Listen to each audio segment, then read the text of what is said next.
Contrary to the rumors that you've heard, I was not born in a manger. I was actually born on Krypton and sent here to save the planet Earth. We cannot continue to rely only on our military in order to achieve the national security objectives that we've set. Everybody somewhere between the ages of 18 and 25 will serve 3 months of basic training. We've got to have a civilian national security force that's just as powerful, just as strong. Yes, we can. Obama's healthcare plan will include coverage of all essential medical services. Yes, we can. Obama is a cruel hoax. He works for Wall Street. He's an agent of finance capital. Where did you come up with the number $700 billion? Here's the Treasury spokeswoman's quote. It's not based on any particular data point. We just really wanted to come up with a really big number. To Democrats and Republicans who've opposed this plan, I say, step up to the plate. A few members were even told that there would be martial law in America if we voted no. Secretary Henry Paulson is no George Washington. I don't think anyone questions, Mr. Kashkari, that you're working hard. Our question is who you're working for. Obama pledged that he would resume the Security and Prosperity Partnership talks between Mexico and Canada that President Bush initiated. The old boss is starting to look a lot like the new boss. Robert Gates is going to remain on the job as Defense Secretary for at least a year. Plenty of sources knew about this meeting, told us and others that it was at Hillary Clinton's house, but clearly it wasn't. We've got to give them a stake in creating the kind of world order that I think all of us would like to see. We see you causing a depression so you can blow out the economy and consolidate it and bankrupt it. We know that you are enemies of free humanity, and we are here standing against your tyranny.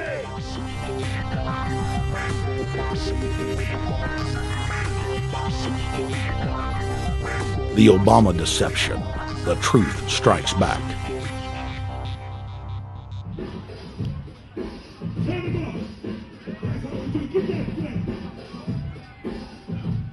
Barack is like the manager of Burger King. All presidents are, including Bush.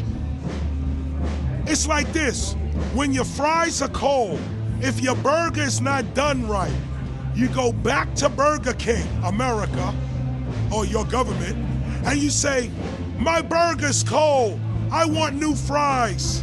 First, you go to the cashier, that's the courts. You argue to the courts. The courts, if you can't get no justice with the cashier, you say, let me see the manager.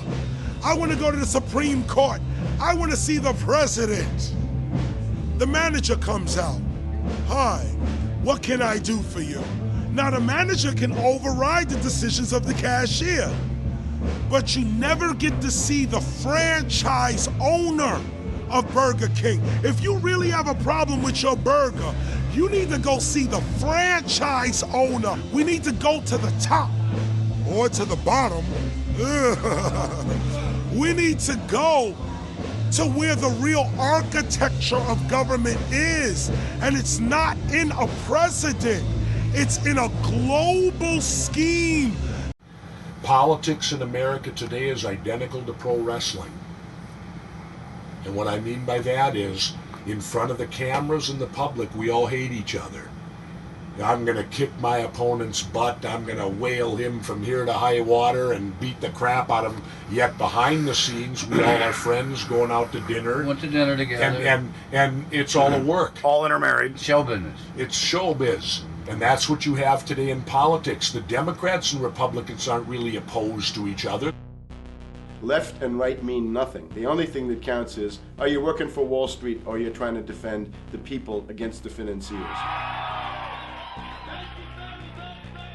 It's pretty obvious that there's some gigantic financial institutions that have been pulling the strings of politicians in this country for a long time. And just the fact that we have it set up where they can donate millions of dollars to these guys' funds, these guys' campaigns. I mean, how do we not expect it all to go bad? America in 2009 was desperate for change. The past 8 years had been a disaster. Those weapons of mass destruction got to be somewhere. Maybe under here.